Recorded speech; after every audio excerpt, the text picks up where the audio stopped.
Assalamualaikum warahmatullahi wabarakatuh. Innal hamdalillah nahmaduhu wa nasta'inuhu wa nastaghfiruhu. Na'udzu billahi min shururi anfusina min sayyiati a'malina may yahdihillahu fala mudilla lahu wa may yudlil fala hadiya lahu. Asyhadu an la ilaha illallah wahdahu la syarika lahu wa asyhadu anna Muhammadan 'abduhu wa rasuluh. Allahumma salli wa sallim ala Muhammad wa ala ali Muhammad.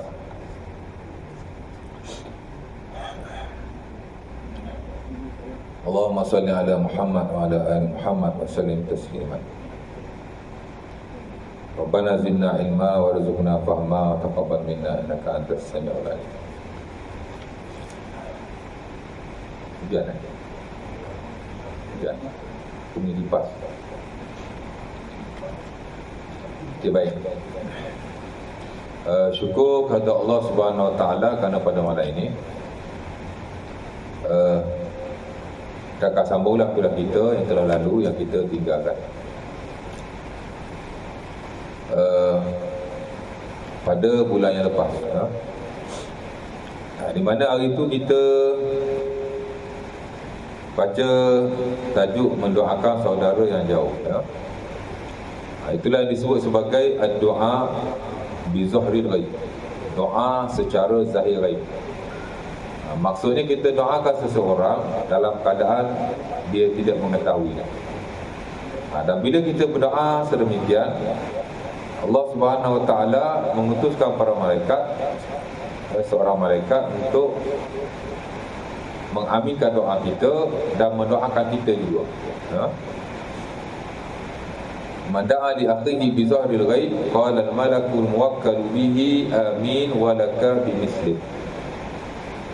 Hadis ini hadis yang sahih yang diriwayatkan oleh Al-Imam Abi Dawud dan juga ada dalam Sahih Muslim, dan selainnya daripada Abu Darda. Sesiapa yang berdoa untuk saudaranya, yang ini sesama muslim, secara zahir ghaib, yang ini kita doa dia tidak tahu, maka berkatalah malaikat yang diwakilkan baginya, amin. Apa nak amin? Istajib. Terimalah ya Allah. Itu maksud amin. Dan saya dah sebut kepentingan amin pada kuliah yang lalu. Kita baca doa biasanya kita kata amin. Kerana itu adalah sunnah Rasulullah SAW. Kita baca Al-Fatihah pun kita baca amin. Walaupun amin bukan ayat Quran, tapi sebab Al-Fatihah sebahagiannya adalah doa. Daripada ihdinas siratal mustaqim itu doa. Maka di ujung digalakkan kita baca amin. Sama ada di dalam semaya, di luar semaya, bersendirian, berjemaah dan seumpamanya. All the time ataupun anywhere, anytime. Kita kata amin aja. Dan saya dah baca beberapa hadis Nabi yang berkaitan dengannya. Ada sahabat tak baca amin, Nabi kata sayang sekali. Komen diriwayatkan dalam Sunan Abi Dawud daripada Zuhair An-Numairi, dia doa dia tak kata amin. Maka Nabi berkata, "Lau qala amin aujab." Kalau dia kata amin, nescaya Allah Taala akan memustajabkannya. Sebab itu memang disepakati oleh para ulama dan termasuk dalam sunnah-sunnah doa, bila kita doa kita baca amin. Tapi tak semua doa lah ya. Tak semua doa. Doa digalakkan kita amin ialah doa munajat, bukan doa ibadah. Masuk tandas, keluar tandas, masuk masjid, keluar masjid, itu doa juga. Naik kenderaan, itu doa ibadah. Ataupun sebagai ulama mengistilahkannya sebagai doa zikir, dan itu tak payah amin. Cukup kita baca apa yang dibaca oleh Rasulullah SAW. Tapi doa-doa yang lain, doa kita sendiri, munajat pada Allah, digalakkan kita baca amin. Baik. Dan saya dah baca lah ya yang tadi ini. Malam ini kita masuk tajuk yang baru lah. Ada nak tanya apa-apa? Saya tanya ujung kuliah, tanya awal-awal lah. Ujung kuliah tak ada nak tanya. Ada nak tanya apa-apa pasal doa ni? Dan saya dah kongsikan juga hari itu sikit sebanyak tentang adab doa. Adab doa. Betul tak? Saya ada sentuh tentang mengangkat tangan, sebaca hadis yang diriwayatkan daripada Salman Al-Farisi dan Abu Bakar As-Siddiq tentang angkat tangan. Di Salman Al-Farisi itu hadis sapu muka. Saya dah baca. Saya kat tangan saya baca kat muka. Ulama sepakat bila kita berdoa, doa-doa munajat serta ini digalakkan kita mengangkat tangan. Di atas hadis-hadis yang jelas antaranya dalam Sunan Abi Dawud daripada Abu Bakar As-Siddiq. Di mana bila kita angkat tangan, Allah Ta'ala malu jika Allah Ta'ala tidak memberikan apa-apa. Inna Allah hayyun karim yastahi min abdihi idza rafa'a ilaihi yadayhi ayyaruddahuma safran qa'ibatain. Hadis Abu Bakar yang diriwayatkan dalam Sunan Abi Dawud. Kata Nabi, Allah Ta'ala ni maha pemalu. Inna Allah hayyun. Hayyun daripada perkataan haya. Haya ni malu lah. Allah Ta'ala ni maha pemalu. Maksudnya malu ni sifat Allah Ta'ala juga ya. Karim, Allah Ta'ala maha pemurah. Di mana bila seseorang itu mengangkat tangan kepadanya, yakni berdoa, jika Allah Ta'ala tidak mengembalikan jika seseorang itu mengangkat tangan kepadanya, Allah Ta'ala tidak memberi apa-apa kepadanya dan mengembalikan tangannya kosong. Allah Ta'ala mana? Sebab itu ulama sepakat angkat tangan itu sunnah. Mana Muhammad digalakkan ya. Tapi mereka tak sepakat bab sapu muka. Sapu muka ni sebahagian kata sunnah, sebahagian kata tak sunnah. Lepas tu kita lihat sebagai ulama, dia angkat tangan, dia tak sapu muka. Betul tak? Ada tu perhati lah ya. Tapi sebagai angkat tangan, sebagai sapu muka ya. Pasal hadis sapu muka ni tidak disepakati akan kesahihannya. Itulah hadis diriwayatkan oleh Salman Al-Farisi dalam sebahagian buku sunan. Tak silap saya dan Sunan At-Tirmidzi rahimahullah ta'ala. Jadi tak sepakat lah ya. Jadi yang kata hadis ni hasan, dia kata sunnah. Yang kata hadis ni tidak hasan, dia kata tidak sunnah. Bahkan sebagai ulama agak keras kata sapu muka ni sampai dia kata bodoh lah. Al-Imam Izzuddin Ibn Abdis Salam, orang yang belajar baik ijazah, baik master, hatta diploma pun dia sebut Izzuddin Ibn Abdis Salam. Kenal lah dia ulama usul yang terkemuka. Walaupun dia ulama mazhab Syafi'i, tapi dia dirujuk oleh ulama-ulama yang lain. Pasal buku usul fiqh dia, Qawaidul Ahkam, dianggap sebagai buku usul fiqh yang antara yang terhebat di atas muka bumi. Dia hebatlah buku dia, Qawaidul Ahkam. Dua jilid. Dan biasa kita belajar usulul fiqh, kita akan rujuklah buku dia. Dia satu buku yang amat baik. Dan dia ada buku-buku fiqh yang lain, walaupun tak adalah buku fiqh yang besar-besar setahu saya. Tapi dia dianggap sebagai usuliyin, min kibar al-usuliyin, ulama besar usul fiqh. Dia pun antara yang kerah lah, dia tak suka sapu muka. Dia kata tidak menyapu muka seseorang itu selepas dia berdoa, melainkan dia tu orang yang bodoh lalu kan. Dia ni dapat gelaran dalam mazhab Syafi'i, dia digelar sebagai Sultanul Ulama, the King of the Scholars. Sultanul Ulama. Tapi adalah beberapa isu dia agak keras kan. Tak apalah, pendapat masing-masing lah ya. Dia nak sapu muka, go for it. Dia tak sapu pun tak ada apa-apa masalah. Ikut ilmu masing-masing. Baik. Jadi saya berkongsi juga beberapa adab yang lain, macam adab kiblat, adalah saya kongsi itu, atau kau masih ingat ya. Dan sebenarnya ada banyak.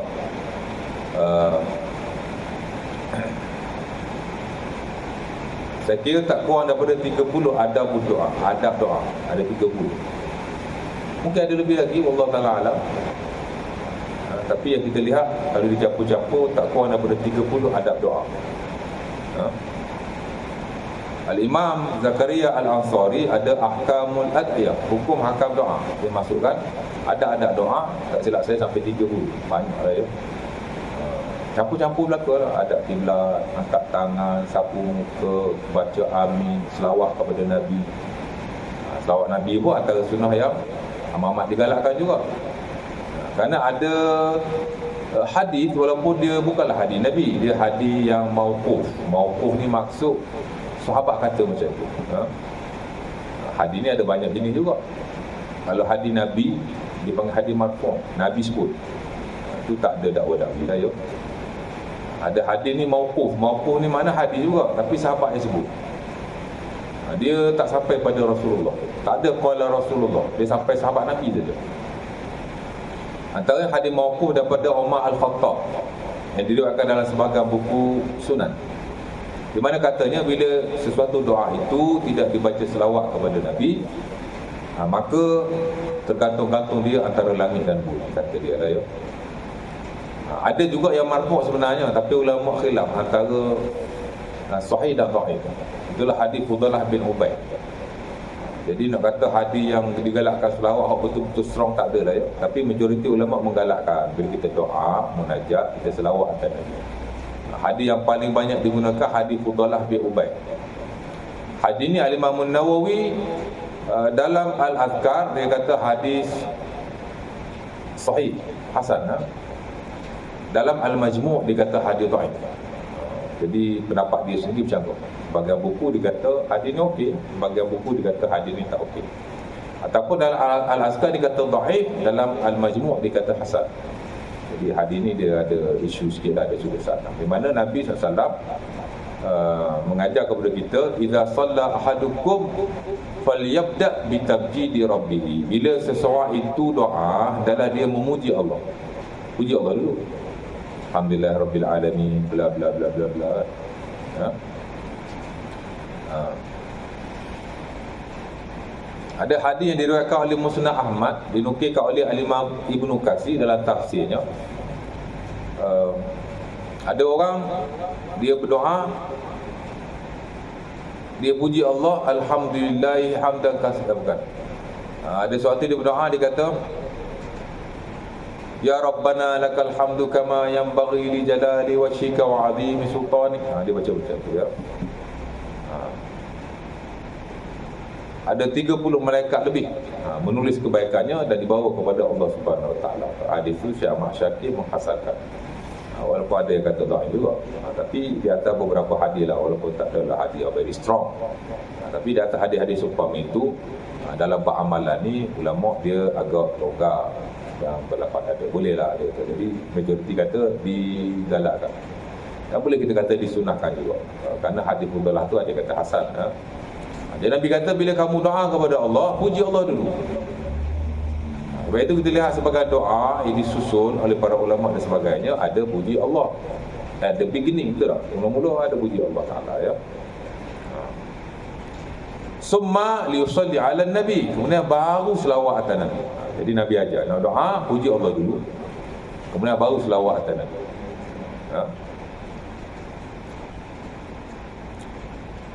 Lepas tu baru dia doa-doa yang dia inginkan.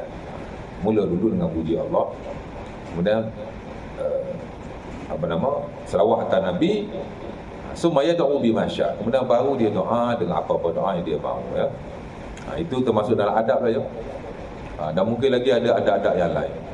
Berdoa dalam keadaan berwudu, itu pun sabit dalam hadis-hadis yang sahih. Nabi berdoa berwudu dan Nabi suruh sebagai sahabat yang lain juga nak berdoa wudu. Jadi adalah adabnya tu, banyak lah ya. Walaupun asal doa ni dia very simple. Waktu adab, mana tak buat pun tak apa, dia tidak menjejaskan doa tu, tapi amat-amat digalakkan ya. Kalau ada 30 adab, agak suka kadang-kadang kita nak buat kesemuanya. Kalau kita belajar pun 30, nak buat belaka 30. Kadang ada setengah-setengah keadaan susah kan. Tak apalah, memang adab kita tak diwajibkan melakukan keseluruhan pun, tapi kalau boleh semua bagus. Jadi saya dah kongsi banyak tu pasal adab doa. Tuan-tuan boleh rujuklah buku-buku doa yang ada. Kebiasaannya ada adab yang sama saja, ada adab yang sama, dan tidak ada isu-isu yang melibatkan khilaf-khilaf yang rumit. Tak ada. Biasa doa ni dia very straight to the point. Ada dua ibadah yang dia very straight to the point. Dia tak melibatkan khilaf yang banyak, tak ada melibatkan percanggahan yang rumit antara ulama. Itulah ibadah dan zikir, very straight to the point ya. Zikir ni tak macam sembahyang, dia tak macam puasa, doa pun sama kan? Dia hanya melibatkan adab yang mana ulama memang mementingkan nah yang sahih, tapi kalau tak sahih pun tak apa, baik, asalkan tidak terlalu dhaif, dhaifnya tidak berat. dan tidak palsu. Jadi very straight to the point. Nampak? Dan satu bab yang paling mudah kita nak belajar, dia doa dengan zikir lah. Dan tidak ada zikir yang lebih mudah melainkan zikir yang ada dalam Quran dan juga ada dalam Nabi. Doa dalam Quran ada doa yang panjang, berjela, ada tak ada. Semua simple-simple. Doa Nabi Musa simple je, Rabbi najini minal qaumi zalimin. Nak lawan Firaun, orang paling jahat dan paling zalim atas muka bumi. Pak Nabi Musa baca Rabbi najini minal qaumi zalimin je. Tak tahulah aku boleh baca doa yang lain, tapi Allah Ta'ala sebut yang dia baca, itulah doanya.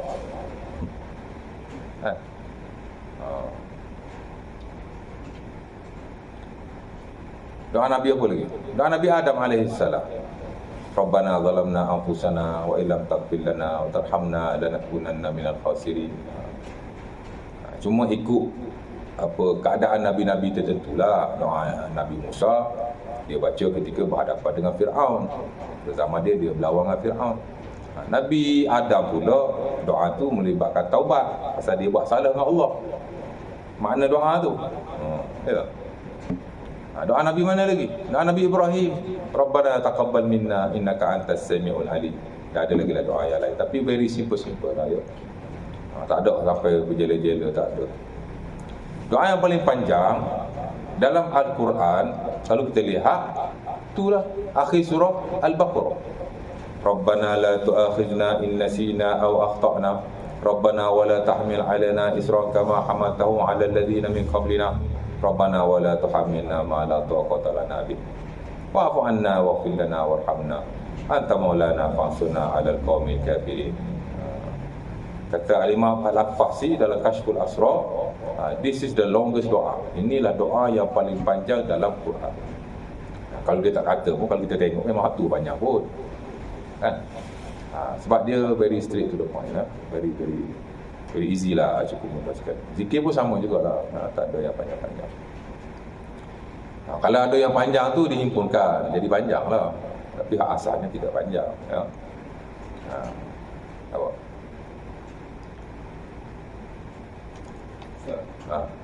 Cara kita berdoa, cara kita mengangkat tangan, ada spesifik cara yang dikatakan. Baik, angkat tangan, ulama sepakat angkat tangan tu digalakkan. Pasal ada hadis angkat tangan tadi kan. Saya baca hadis Salman Al-Farisi diriwayatkan dari Sunan At-Tirmizi, silap saya. Kemudian hadis-hadis yang lain dalam Sahih Al-Bukhari ataupun Muslim, Nabi doa angkat tangan juga ketika perang Badar. Dan Nabi mengangkat tangan yang tinggi sehingga jatuh lidahnya. Kan? Jadi angkat tangan memang digalakkan angkat tangan, tapi hak nak angkat tangan tu sebenarnya tidak ada yang spesifik. Sebab ada riwayat Nabi angkat tangan yang tinggi hingga jatuhkan lidahnya. Tapi dalam riwayat lain tidak dinyatakan bagaimana angkat tangan. Mana boleh angkat tinggi, boleh angkat rendah. Al-Imam Yusuf Al-Maqdisi dia ada buku Adabud Doa, adab-adab doa. Antara one of the best book tentang doa yang kita rujuk lah ya, yang saya baca bahkan.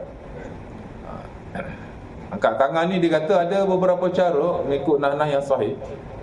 Pertama ialah kita mengangkat tangan dengan tapak tangan menghala ke muka.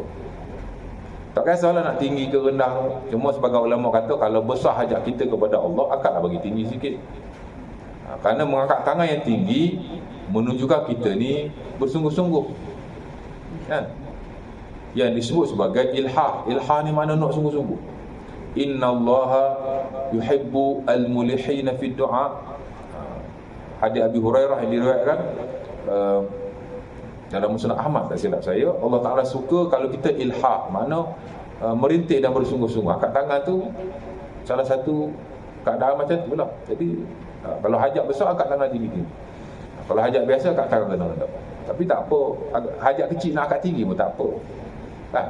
Tak ada yang betul-betul spesifik. Tapi salah satu cara ialah tapak tangan kita menghadap ke muka. Yang kedua, tapak tangan kita menghadap ke langit. Ya? Itu juga boleh. Jadi kita doa tinggi ke rendah ke, tapak tangan ke muka boleh. Ataupun tapak tangan ke langit. Boleh juga. Dan yang ketiga ialah tapak tangan ke depan, ke bawah, kita punya belakang tangan ke muka kita. Macam itulah ya. Tapi cara ketiga ni dikritik oleh sebahagian para ulama. Sebab dia kata yang ketiga ni tak sahih. Habis tu yang Nabi doa tolak bala tu, yang Nabi doa tolak bala tu, adik Anas bin Malik, Nabi doa bukan tapak tangan hadap ke muka. Pasal ada hadis Nabi larang doa idza sa'altumullah fas'aluhu bi butuni aydikum wala tas'aluhu bi dhuhuri aydikum. Nabi kata, bila kamu doa kepada Allah, mintalah dengan tapak tanganmu, jangan minta dengan zahir tanganmu. Nabi larang macam tu. Habis tu kata macam tu sebenarnya Nabi SAW dalam riwayat dia angkat tangan terlalu tinggi, menyebabkan seolah-olah macam dia tinggi sangat kan, jadi macam tapak tangan tu macam menghala ke muka dia. Macam itulah cerita ya. Jadi kita doa, tapak tangan boleh ke muka, boleh ke langit, boleh tinggi, boleh rendah. Doa minta yang baik atau nak tolak bala bahkan, macam tu juga tak perlu kita doa macam tu. Tapi kalau doa macam ni pun sebab ulama kata harus, tak ada apa masalah pun ya.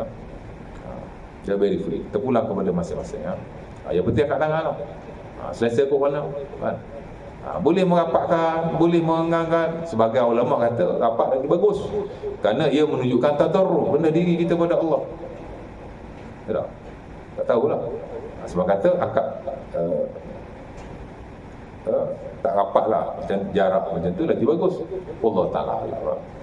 Sebenarnya kalau kita lihat secara keseluruhan, very free, as long as angkat tangan ya, angkat tangan, itu saja boleh. Habis kot. Ada nak tanya lagi?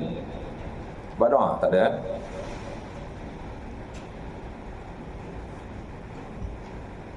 Okey, malam ni kita nak masuk tajuk yang baru, mengunjungi saudara kerana Allah ya. Mengunjungi saudara kerana Allah. Diriwayatkan daripada Ka'ab bin Ajirah radhiyallahu taala anhu bahawa Nabi SAW bersabda, mahukah aku ceritakan kepada kamu tentang orang-orang yang termasuk penghuni syurga, iaitu para nabi tempatnya di syurga, orang yang mati syahid tempatnya di syurga, orang yang jujur tempatnya di syurga, bayi yang baru lahir tempatnya di syurga, orang yang mengunjungi saudaranya yang jauh dari kota kerana Allah tempatnya di syurga. Saya tak pasti hadis yang mana. Saya nak cari teks dia pun tak dapat. Pasal teks Melayu ni kadang-kadang kita nak cari buat Arab payah juga. Allah Ta'ala alam ya.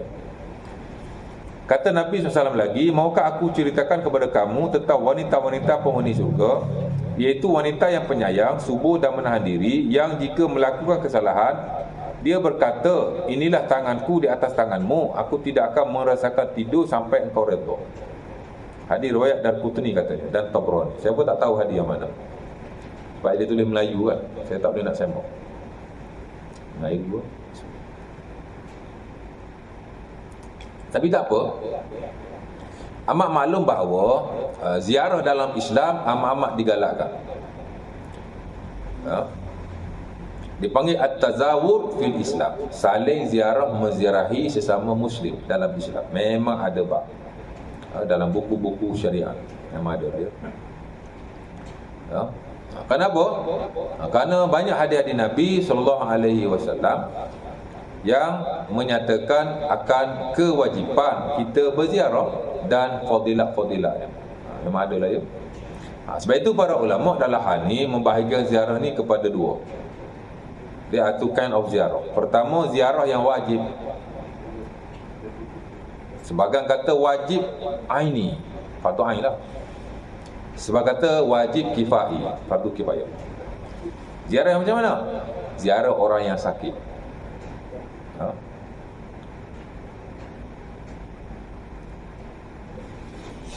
Yang disebut dalam istilah syaraknya iyadatul marid, menziarahi orang yang sakit.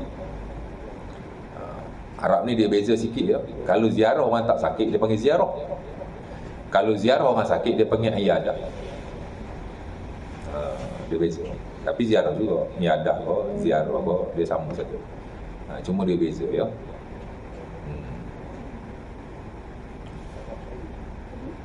Pertama, ziarah yang wajib itulah ziarah orang yang sakit. Sebagai ulama kata fardu ain, wajib aini. Sebagai kata fardu kifayah, wajib kifayah. Apa maksud fardu ain? Maksudnya kalau ada sahabat kita yang sakit, kita wajib menziarahinya, every individual. Ala kulli ra'sin. Maknanya setiap orang wajib ziarah. Sahabat kita sakit. Dia ada berapa orang sahabat dia? Ada 50 orang kawan dia. 50 tu wajib ziarah. Ini pandangan sebagai para ulama lah ya. Dan sebagai yang lain kata fardu kifayah. Dan saya ingat itulah pendapat majoriti. Kerana kalau fardu ain dia menyukakan. Kan? Ya. Dan kadang-kadang tidak memenuhi kemaslahatan orang yang sakit. Kalau kita sakit, satu kampung nak melawat kita, tu rumah kita. Dan nak dia melawat satu masa yang sama pula. Kan? Jadi pendapat yang kata fardu kifayah tu lebih menepati kemaslahatan lah ya. Tak apa. Pasal apa? Tapi wajib lah ya. Pasal apa? Apa maksud fardu kifayah? Mana kata kalau sahabat kita sakit, kita tahu karya kita ni ada seorang yang sakit. Terutama yang selalu datang ke masjid lah kita kenal. Tiba-tiba dia tak ada. Mana pergi ya? Tak tahu Nazir cakap dia sakit. Jadi kita wawarkanlah sahabat kita ni, karya kita ni sakit. Lepas Zuhur sekarang kita pergi melawat rumah dia ya. Jadi siapa yang berkelapangan pergi ikut, buat rombongan pergi ziarah. Tak tahulah dari sudut SOP boleh ke tak boleh. Tapi dari sudut hukum asalnya pergi ziarah. Jadi yang tak berkelapangan dia tak pergi, tak apa. Ataupun dia tak lapang, dia lapang pun tapi malah aku nak pergi. Tak apa, pasal dah ada sebahagian yang pergi. Itulah masuk fardu kifayah. Idza qama bihil ba'du saqata bihi al-akharu. Jika sebahagian melakukannya, maka terlepaslah dosa orang-orang yang lain. Tapi kalau boleh pergilah. Ya. Tapi kadang-kadang kita ni kalau yang rapat betul kita pergi. Kalau yang tak berapat kadang kita pergilah you all, pergilah bawa demo gitulah ya. Tu pula ya. Pasal apa ulama kata wajib? Pasal ada beberapa hadis Nabi SAW yang Nabi kata hakul muslim alal muslim khamsun. Antaranya hadis sahih Muslim daripada Abi Hurairah. Hadis ni banyak diriwayatkan dengan lafaz-lafaz yang berbeza. Nabi kata kewajipan seseorang muslim ke atas muslim yang lain ada 5. Ada setengah riwayat ada 6. Salah satunya Nabi sebut iyadatul marid, menziarahi yang sakit. Nabi kata hakul muslim alal muslim. Hak ni makna wajib. Hak ni dalam syarak kebiasaannya dia merujuk kepada wajib. Hakul muslim alal muslim. Kewajipan seorang muslim ke atas muslim yang lain. Ya. Nabi sebut salah satu iyadatul marid, melawat orang yang sakit. Sebab tu kalau kita tahu yang sakit, sebaik-baiknya kita pergi melawat ya. Sementara kalau kita tahu tak ada orang pergi melawat dia, kita pergi cepat-cepat ya.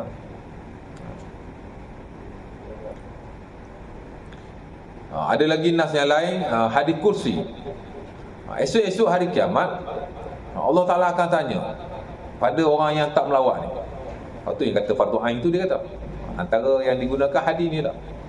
Dalam Sahih Muslim daripada Abi Hurairah, Inna Allah yaqul yaumal qiyamah. Hari kiamat esok-esok Allah Ta'ala akan tanya ya. Allah Ta'ala tanya macam mana? Allah Ta'ala kata ya ibna Adam, wahai anak Adam, ini marid, aku sakit. 5 tahun ni, kenapa kamu tak ziarah aku? Allah Ta'ala tanya tu. Allah Ta'ala kata aku sakit. Pasal apa kau tak melawat aku? Jadi kita tanya pula Allah Ta'ala, kaifa na'uduka wa anta rabbul alamin? Wahai Tuhan, macam mana kami nak melawat engkau sedangkan engkau Tuhan sekalian alam? Maka Allah pun kata, Allah Ta'ala kata, amma alimta anna abdan min ibadi maridha falam ta'hu, amma alimta law uttahu law wajadtani indah. Tidakkah engkau tahu dulu ada hamba-Ku yang sakit, kenapa kau tak melawat? Yang sakit tu bukan Allah, orang Islam yang sakit. Cuma Allah Ta'ala kiaskanlah di situ. Aku sakit, kenapa kau tak melawat aku? Macam mana kami nak melawat? Wahai Tuhan, kau kan Tuhan, cakap kau sakit pun. Jadi Allah Ta'ala kata, hamba aku ada yang sakit, kenapa kau tak melawat?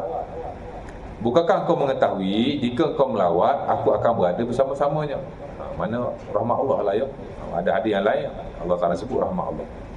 Siapa yang melawat orang yang sakit, dia berada di dalam rahmat Allah Subhanahu Wa Taala. Jadi macam wajib lah ya. Sebab tu ulama sebahagian kata fardu ain, sebahagian kata fardu kifayah. Yang penting bila ada orang sakit kita melawat. Itu dia panggil melawat orang yang sakit. Kewajipan ada di situ. Sementara Nabi memang sebut banyak fadilat orang yang melawat orang yang sakit. Antara fadilat yang besar juga ialah orang yang melawat orang sakit ni dapat syurga, ataupun dapat satu tempat dalam syurga, satu rumah. Man 'ada maridan aw zara akhallahu fillah nada munadin antikta wa taba mamsyaka wa tabawwa'ta manzilan fil jannah. Hadis Muslim daripada Abi Hurairah. Dapat syurga, dapat rumah dalam syurga. Nabi kata sesiapa yang menziarahi saudaranya yang sakit, sesiapa yang menziarahi saudaranya ataupun melawat saudaranya yang sedang sakit, maka akan ada orang yang berkata kepadanya, yang ni malaikat lah ya. Apa malaikat kata kepadanya? Tibta, kamu ni bagus. Daripada perkataan tayyib. Tayyib kan bagus. Tayyib. Orang baca Quran sedap lah. Tayyib, orang Arab lah, orang Melayu kita. Bagus. Wattaba mamsyaka, perjalanan kamu juga bagus. Yang ni dapat pahala yang besar di sisi Allah Subhanahu Wa Taala. Wa tabawwa'ta minal jannati manzila, dan kamu telah pun mendapat satu rumah dalam syurga. Mana dalam syurga kita dapat satu tempat di sisi Allah Subhanahu Wa Taala. Wa tabawwa'ta minal jannati manzila, kamu mendapat satu tempat. Manzili makna tempat, rumah, manzil juga mana satu tempat yang khas dalam syurga untuk orang-orang yang menziarahi saudara-saudaranya yang sakit. Dapat syurga? Tak nak syurga? Nak lah kan? Kita ni seperti siapa beramal kerana Allah, pada masa yang sama kita kena ada keinginan yang tinggi untuk mendapatkan syurga Allah Subhanahu Wa Taala. Mesti. Sebab Allah Ta'ala sebut dalam Quran, antara sifat orang beriman, dia nakkan syurga Allah Subhanahu Wa Taala. Dia mesti tamak kepada balasan Allah Subhanahu Wa Taala. Kalau tak nak syurga tu bukan sifat orang beriman ya. Betul baca surah As-Sajdah every Saturday, Friday morning kan. Tatajafa junubuhum 'anil madaji yad'una rabbahum khawfan wa tama'an wa mimma razaqnahum yunfiqun. Beriman ni dia tidur malam sekejap, apa dia buat? Dia bangun malam, dia sembahyang, dia berdoa. Kenapa? Khaufan wa tama'an, kerana dia takut kepada azab Allah, dia tamak kepada balasan Allah. Balasan Allah ni pahala, syurga ya. Itu sifat orang beriman. Malah dalam ayat yang lain Allah Ta'ala sebut orang yang nak dan orang yang tamak dan bersungguh-sungguh nak kepada balasan Allah ni ada sifat para anbiya. Wa kanu yusari'una fil khairat wa yad'unana raghaban wa rahaba. Para anbiya ni dia cepat melakukan kebaikan, dia takut kepada azab kami, dan dia bersungguh-sungguh nak balasan kami.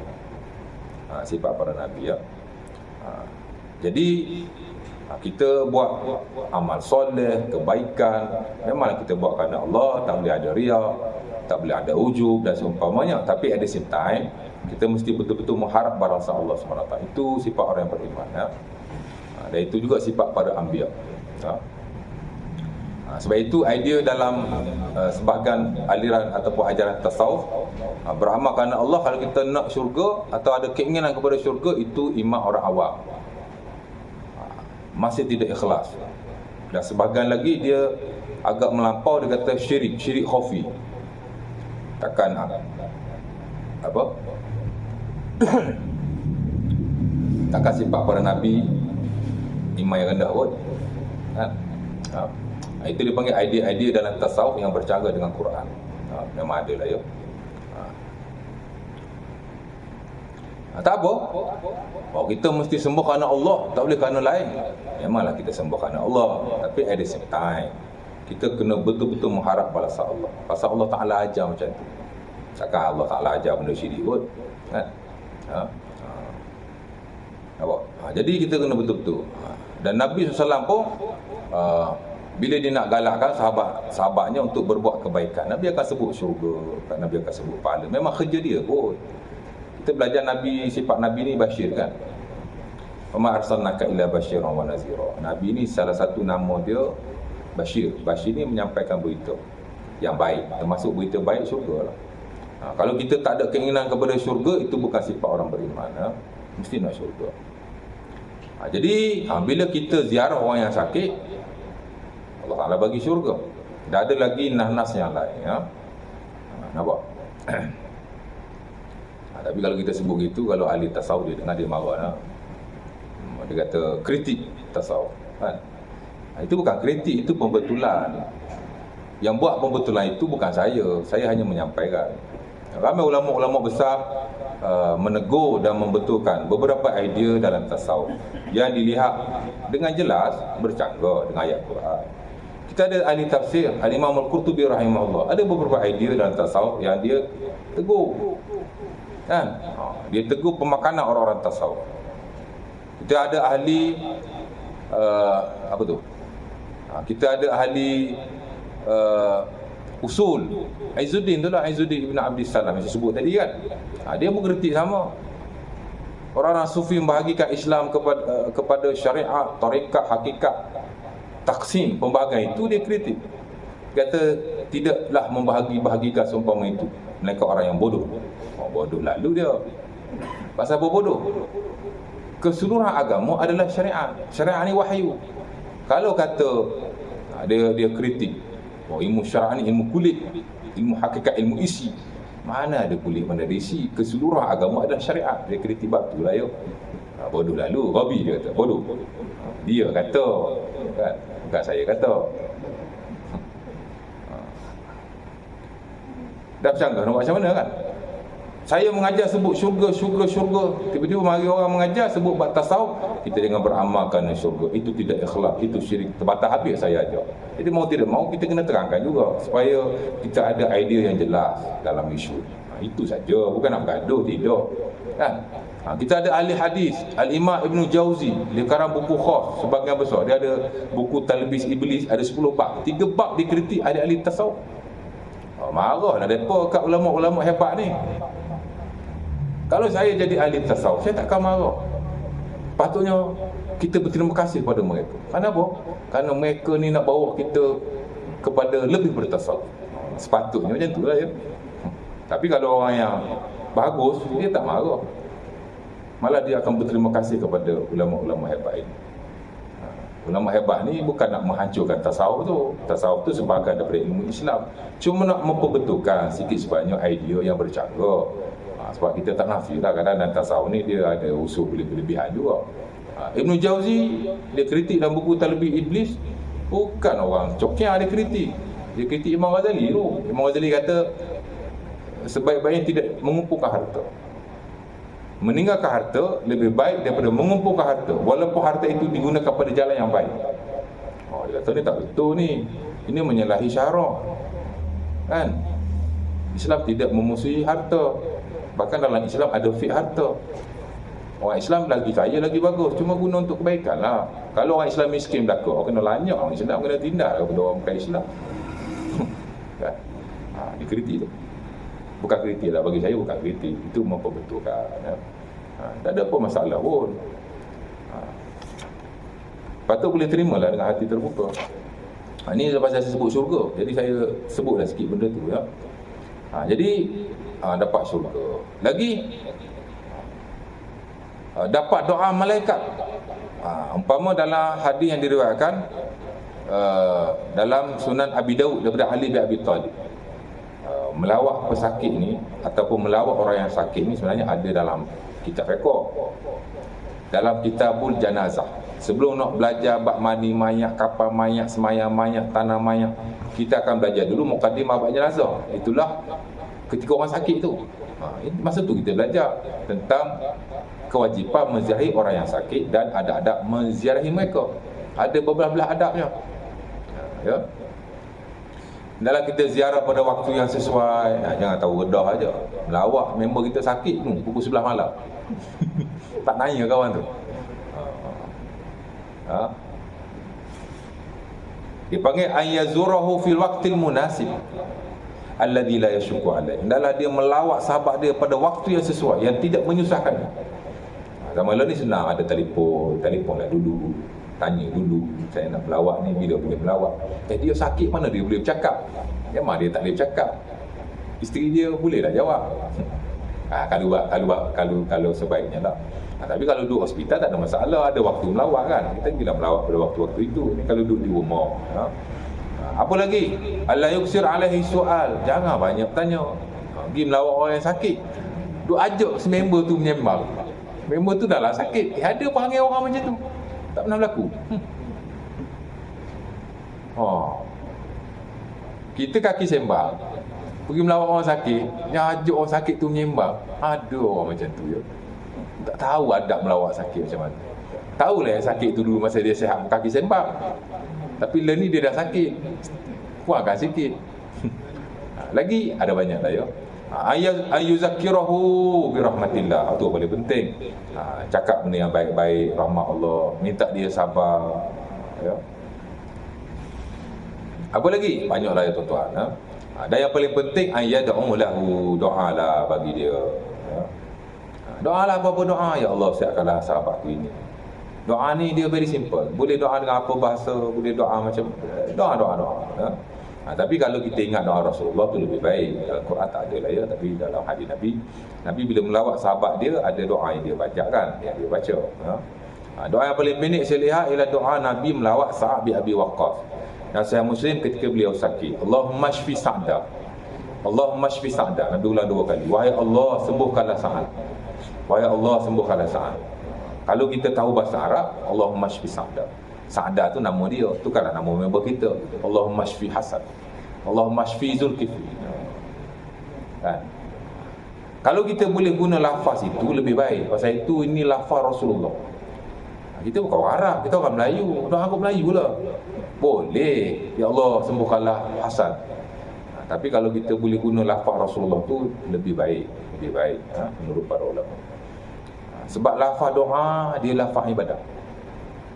Dan memang agama kita bahasanya adalah bahasa Arab. Mungkin ada sebagai sudut kita tidak disuruh untuk mengangkat Arabnya itu. Kita kata apa, digalakkan dalam keadaan biasa saja. Sebagai contoh lah ya, macam pakai jubah, pakai serban. Islam tak suruh semua orang Islam pakai jubah, semua orang Islam pakai serban kan? Tak bagus dari satu sudut. Soalan mengarabkan manusia. Dan begitu adalah hal-hal yang lain. Semua orang Islam makan tamak, semua orang Islam jangan makan berat. Tak ada. Makanan standard. Apa yang halal boleh kita makan. Sebab Nabi ni dia pasal zaman dia memang macam tu. Dia makan apa yang ada, dia pakai apa yang ada pada waktu itu Tapi ada benda yang memang syarak angkat. Bukan kerana Arabnya, tapi memang itu. Bahasa Arab memang bahasa agama. Sebagaimana Ibrani adalah bahasa bagi orang-orang Yahudi, Kipti bahasa bagi orang Nasrani, Arab juga adalah bahasa bagi orang Islam. Sebab tu baca Al-Fatihah adalah semayang. Kita baca Al-Fatihah, tak boleh baca kot Melayu. Kalau kita orang Melayu, Quran kita baca terjemahan je lah. Quran tak payah baca lah. Lafaz tu lafaz agama. Bukan Quran saja, doa-doa, zikir, macam tu lah kan? Bukan Arabnya tu, tapi memang syaratnya begitu. Syiar agama ialah bahasa Arab. Azan ke? Isyarat kan? Sebab tu dulu, ni cerita lama lah ya. Masa tu saya tak berapa jadi ustaz lagi, baru nak start.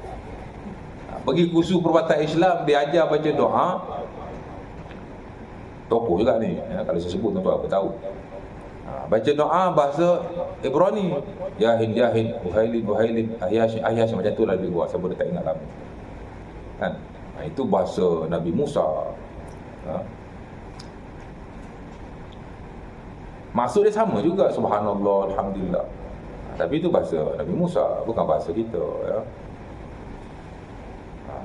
Tukarlah subhanallah, alhamdulillah.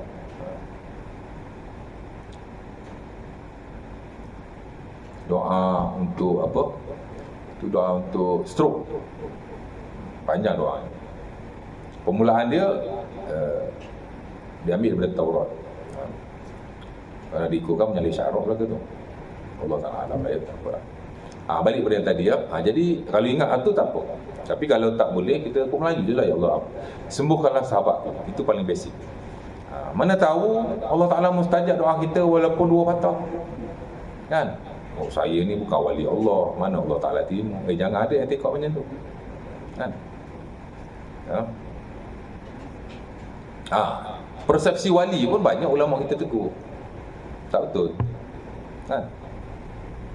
Everyone can be wali Allah. Setiap orang ni boleh jadi wali Allah. Dan tak perlu kita tahu pun, Allah Ta'ala saja yang tahu. Ada tuan-tuan doa tu, Allahumma hadini fiman hadai, wa afini fiman afai, wa tawallani fiman tawallai. Tahu makna wa tawallani fiman tawallai? Ya Allah, jadikanlah aku walimu seperti orang-orang yang telah kau walikan. Kita minta jadi wali. Kok Allah Ta'ala dah jadi kita wali, kita pun tak tahu.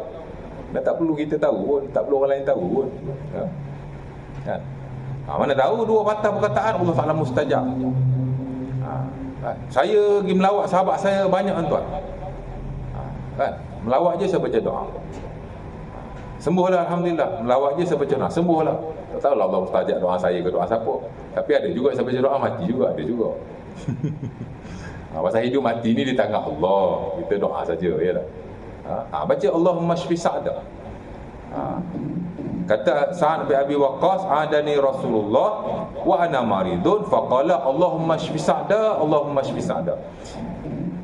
Sa'ad bin Abi Waqqas kata, aku sakit, Nabi melawat aku, Nabi doa, wahai Allah sembuhkanlah Sa'ad, wahai Allah sembuhkanlah Sa'ad. Tiba-tiba Sa'ad bin Abi Waqqas sembuh betul kan? Dia Nabi, memanglah mustajab. Habis tu Nabi baca tu untuk siapa? Untuk kita lah. Kan? Nabi baca mustajab. Memang sebab dia Nabi. Habis tu dia kan contoh buat kita. Kita baca pun mudah-mudahan mustajab juga lah macam Nabi. Ya. Mudah-mudahan. Orang mari melawak kan. Tak kes sore tak ada Allah Ta'ala mustajab, insya-Allah. Ya. Azhar dah. Berhenti dulu ke nak sambung? Tak ada sambung-sambung dah. Stop tu. Stop, okey ya. Jadi kita stop setakat tu lah jom. Tak habis lagi tu sebenarnya. Tapi habis ingat ya, kita stop kat situ. Itulah bila kita melawat kita baca doa ya. Itu yang paling pendek. Ada doa panjang sikit. Nanti saya ajar sikitlah teori-teori doa semasa orang yang sakit. Amat mudah sekali untuk kita amalkan ya. Bukan sahabat-sahabat kita saja, kadang adik-beradik kita, anak-anak kita boleh kita gunakan insya-Allah taala. Aku lupa nazar wa astaghfirullahalazim wa lakum. Assalamualaikum warahmatullahi wabarakatuh. Tutup majlis kita atas baik kafarah dan surah Al-Asr.